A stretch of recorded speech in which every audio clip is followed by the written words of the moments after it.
Hello everyone, I am Afsana Begum, faculty of Sri Rawatpura Sarkar, Institute of Nursing, Shahdol. Today I am present in front of you for the discuss about attention. So, first of all we are going to discuss about introduction of attention. Introduction. Attention is the focus of consciousness on a particular object or idea at a particular time to the exclusion of other object or idea. Attention means होता है particular time में particular object पर focus करना consciousness के साथ, ठीक है, वहाँ पे प्रेजेंट जो अदर ऑब्जेक्ट हैं उनको ध्यान ना देकर, है ना। पर्टिकुलर टाइम पे पर्टिकुलर ऑब्जेक्ट पर कॉन्शियसनेस के साथ फोकस करना, वहाँ पे जो अदर ऑब्जेक्ट हैं उनसे ध्यान हटाकर, that is called as attention. जैसा कि आप देख रहे होंगे इस फिगर में लिखा है फाइंड द टी, तो वहाँ पे चारों ओर आर भी प्रेजेंट है, बट हम कहाँ पे फोकस कर रहे हैं, टी की ओर। तो वो हमारा पर्टिकुलर ऑब्जेक्ट है और हम कब कर रहे हैं, पर्टिकुलर टाइम पर, रैदर देन अदर ऑब्जेक्ट। वहाँ पे जो अदर ऑब्जेक्ट प्रेजेंट है उनको छोड़कर हम एक ही जो हमारा ऑब्जेक्ट है उस पर क्या कर रहे हैं, कॉन्शियसनेस के साथ फोकस कर रहे हैं। क्लियर। देन नेक्स्ट है हमारा topic definition of attention.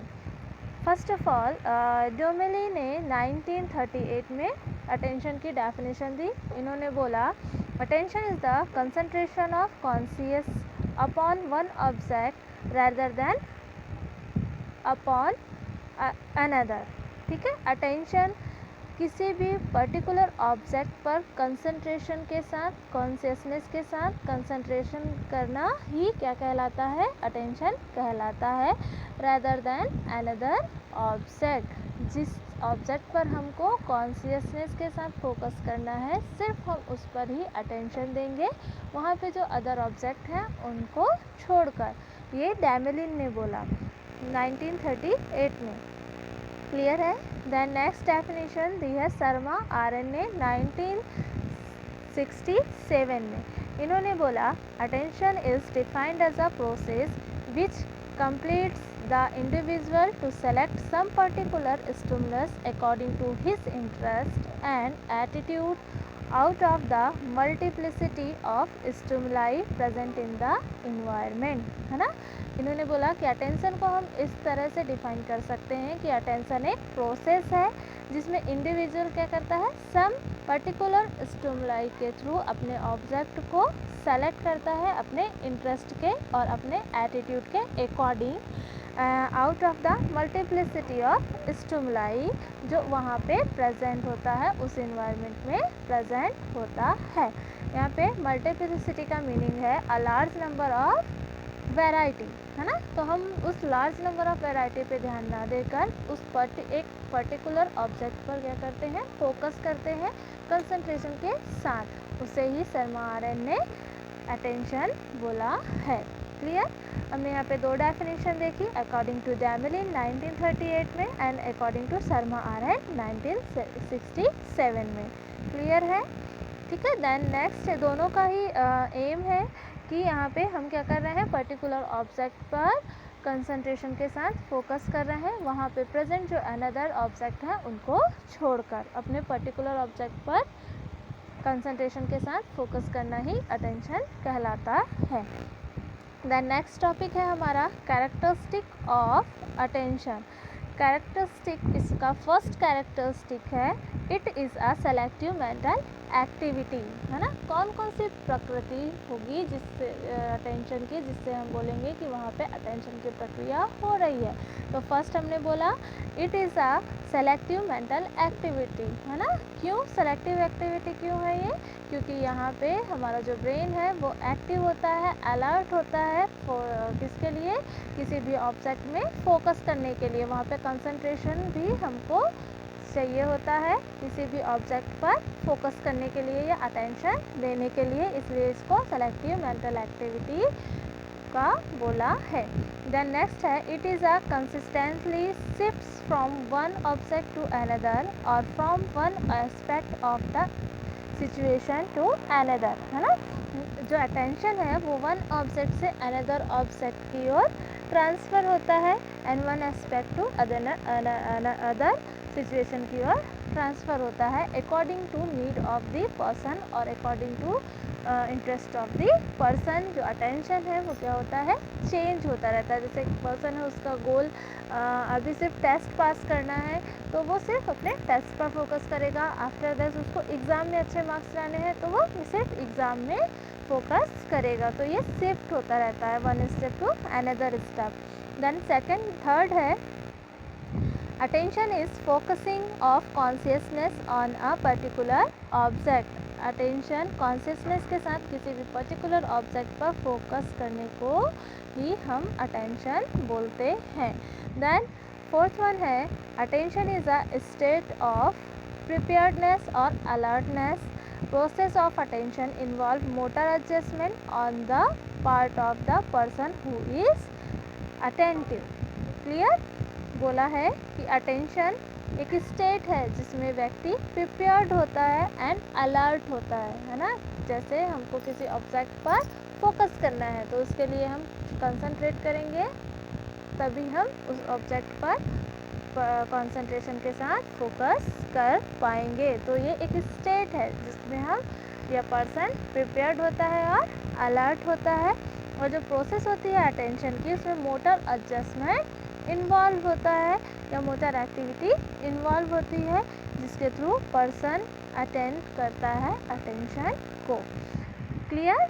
Then next है हमारा टाइप्स ऑफ या varieties of attention. Types of attention और टाइप्स और वेराइटीज़ ऑफ अटेंशन। तो यहाँ पे अटेंशन टू टाइप्स का होता है, voluntary attention and involuntary attention. जो वॉलेंट्री अटेंशन है उसको हम वॉल्यूशनल अटेंशन भी बोलते हैं। देन इनवॉलेंट्री अटेंशन को नॉन वॉल्यूशनल अटेंशन बोलते हैं। ठीक है, तो फर्स्ट हमारा है वॉलेंट्री अटेंशन, जिसको हम वॉल्यूशनल अटेंशन बोलते हैं। Clear?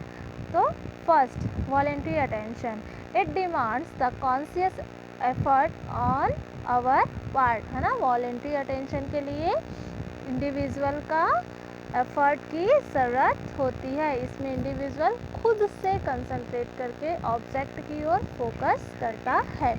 For example, solving an assigned problem in the mathematics, answering a question in examination need voluntary attention. जब हम कोई मैथमेटिक्स का सवाल लगा रहे होते हैं या उसको सॉल्व कर रहे होते हैं, तब हमको खुद से अटेंशन देके उसको शॉर्ट आउट करना होता है, वहाँ पे वॉलेंट्री अटेंशन प्रेजेंट होता है। दैन जब हम एग्जामिनेशन में क्वेश्चन पेपर का आंसर लिख रहे होते हैं, वहाँ पे भी हमको खुद का अटेंशन लगा के आंसरिंग लिखना होता है, वहाँ पे भी वॉलेंट्री अटेंशन प्रेजेंट होता है।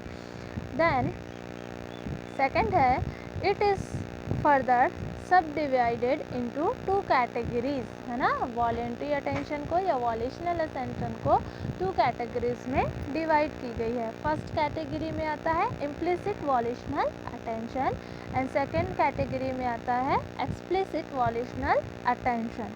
ठीक है, अब इम्प्लिसिट वॉल्यूशनल अटेंशन क्या होता है ये देखेंगे। तो implicit volitional attention, a single act of will is responsible for arousing attention। यहाँ पे जो व्यक्ति होता है वो वॉलेंट्री अटेंशन के लिए सिर्फ सिंगल एक्ट करता है ना, सिर्फ एक बार ही क्या करेगा, कोशिश करेगा। जैसे for example, a teacher assign practice work to a child and warn of punishment if not completed. This can make him exercise his will power, attend to assigned task and finish it properly। ना, जब एक teacher assignment देती है किसी बच्चे को complete करने के लिए, दैन उसके साथ वो वार्म पनिशमेंट भी देती है कि अगर आपने कंप्लीट नहीं किया तो आपको पनिशमेंट मिलेगी। तब जो स्टूडेंट होता है या जो बच्चा होता है वो क्या करता है, अपने विल पावर को बढ़ाता है एंड असाइनमेंट को कंप्लीट करता है ताकि उसको पनिशमेंट ना मिले। यहाँ पे इम्प्लिसिट वॉल्यूशनल अटेंशन होता है। ठीक है, यहाँ पे वन टाइम एक्ट हो रहा है, जहाँ पे वन टाइम एक्ट होगा वहाँ पे इम्प्लिसिट अटेंशन होगा। क्लियर? देन नेक्स्ट है एक्सप्लिसिट वॉल्यूशनल अटेंशन। ये वॉलेंट्री अटेंशन का सेकंड कैटेगरी है। इसमें क्या होता है, attention is obtain by repeated act of will. इसमें जो पर्सन होता है वो रिपीटेड विल पावर का यूज़ करता है, मीन्स रिपीटेड अटेंशन लगाएगा one step to another step. Then one has to struggle hard for keeping oneself attentive. It requires a strong willpower, keen attention and strong motive for accomplishment of the task. ठीक है, यहाँ पे जो person है वो क्या कर रहा है, हार्ड स्ट्रगल कर रहा है। अल्टरनेटिव किसके लिए, अपने विल पावर को बढ़ाने के लिए और अपने मोटिव को स्ट्रॉन्ग करने के लिए और अपने टास्क को फुलफिलमेंट करने के लिए एक्सप्लिसिट अटेंशन में। क्लियर है। एग्जाम्पल है, for example the attention paid during examination days for scoring good grade, है ना। हम एग्जामिनेशन के टाइम पे क्या कर रहे हैं, बार बार अटेंशन के साथ किसी भी चीज़ को रीड कर रहे होते हैं ताकि वो हमको अच्छी तरीके से लर्न हो जाए और हम एग्जामिनेशन में अच्छे मार्क्स स्कोर कर पाएँ। क्लियर है। एक्सप्लिसिट में क्या हो रहा होता है, रिपीटेड एक्ट होता है, जबकि इम्प्लिसिट में सिंगल एक्ट होता है। ठीक है, ये वॉलेंट्री अटेंशन का कैटेगरी है, इम्प्लिसिट एंड एक्सप्लिसिट। देन उसके बाद नेक्स्ट टाइप है अटेंशन का, जिसको हम बोलते हैं इनवॉलेंट्री अटेंशन या नॉन वॉल्यूशनल अटेंशन। इसमें क्या होता है, first this type of attention is aroused without the play of will और without making a conscious effort on our part, है ना। जो इनवॉलेंट्री अटेंशन या नॉन वॉल्यूशनल अटेंशन होता है, इसमें पर्सन को खुद का विल और पावर या कॉन्शियसनेस या कंसंट्रेशन लगाने की ज़रूरत नहीं होती। इसमें खुद ब खुद जो अटेंशन है उसकी प्रोसेस होती है। For example, we give involuntary attention to loud sound, bright light and strong odour etcetera, है ना। जैसे हम उस प्रोसेस को इनवॉलेंट्री अटेंशन बोल सकते हैं जहाँ पे हमारा ध्यान खुद ब खुद खींचकर चला जाता है। जैसे सडनली लाउड आवाज़ आएगी तो हमारा ध्यान वहाँ चला जाएगा। देन ब्राइट लाइट अगर हमको अचानक से दिखे अंधेरे पे या लाइट पे तो हम वहाँ पे ध्यान केंद्रित करेंगे। देन स्ट्रॉन्ग ऑर्डर अगर हमको आ गया, स्मेल किसी भी तरह की बदबू आ गई या अच्छी खुशबू आ गई तो हम वहाँ पे हमारा ध्यान वहाँ पे खींचा चला जाता है। इसको हम बोलते हैं इनवॉलेंट्री अटेंशन या नॉन वॉल्यूशनल अटेंशन। क्लियर है। Okay. Involuntary non volitional attention aroused by the instinct is called enforced non volitional attention, for example giving attention out of curiosity. ठीक है, इनवॉलेंट्री या नॉन वॉल्यूशनल अटेंशन जो है वो instinct होता है, enforce जिसमें पर्सन को खुद का फोर्स नहीं लगाना होता है और उसे हम नॉन वॉल्यूशनल अटेंशन बोलते हैं। जैसे giving attention out of curiosity, हमें उस चीज़ की जानने की जिज्ञासा नहीं है फिर भी हमारा ध्यान उधर आकर्षित होता है, उसे हम नॉन वॉल्यूशनल अटेंशन बोलते हैं। ठीक है, क्लियर है सभी को। ओके, एक बार और मैं रिवाइज करती हूँ। Types of attention, two type का होता है, वॉलेंट्री अटेंशन और इनवॉलेंट्री अटेंशन। वॉलेंट्री अटेंशन को हम वॉल्यूशनल अटेंशन बोलते हैं एंड इनवॉलेंट्री अटेंशन को नॉन वॉल्यूशनल अटेंशन बोलते हैं। अब वॉलेंट्री अटेंशन को टू टाइप्स में डिवाइड किया गया है, इम्प्लिसिट एंड एक्सप्लिसिट। इम्प्लिसिट में क्या होता है, सिंगल एक्ट होता है और एक्सप्लिसिट में रिपीटेड एक्ट होता है। Clear. Okay. Then uses of attention, first है it provides strength and ability to continue the task of cognitive functioning despite the obstacle put by the distraction like noise and other weather condition, है ना। जो attention है वो provide करवाता है strength ability, किसी भी पर्सन को स्ट्रेंथ एबिलिटी प्रोवाइड कराता है जो हेल्पफुल होता है पर्सन के टास्क को कंटिन्यू रखने के लिए। और यहाँ पे कॉग्निटिव फंक्शनिंग भी है जो वो भी अच्छी होती है, जिसकी वजह से जो पर्सन है वो अपने एबिलिटी से डिस्ट्रैक्ट नहीं होता है, चाहे वहाँ पे नॉइज़ हो या कोई भी वेदर कंडीशन हो। देन नेक्स्ट है, it helps in better organisation of the perceptual field for maximum clarity and understanding of the object or phenomenon। Attention helpful होता है एक बेटर ऑर्गेनाइजेशन के लिए। क्यों? बिकॉज इसकी हेल्प से एक अच्छा परसेप्चुअल क्लियरिटी प्रोवाइड होती है, जो इंडिविजुअल को किसी भी चीज़ को किसी भी ऑब्जेक्ट को अच्छे से अंडरस्टैंड करने में हेल्पफुल होता है। ठीक है, नेक्स्ट है हमारा it helps in bringing mental alertness and preparedness. Attention helpful होता है किसी भी पर्सन का मेंटल अलर्टनेस के लिए रेडी करने के लिए एंड प्रिपेयर्डनेस रेडी करने के लिए। देन नेक्स्ट है, it helps in providing deeper concentration by focusing one consciousness upon one object at a time rather than two. ठीक है, ये हेल्प करता है किसी भी पर्सन को डीपर कंसंट्रेशन के लिए या उस पर फोकसिंग करने के लिए कॉन्शियसनेस के साथ, जबकि उस जगह पर अदर ऑब्जेक्ट भी प्रेजेंट हो, उसके बावजूद हम वन ऑब्जेक्ट पर फोकस कर सकते हैं with the help of attention. Thank you.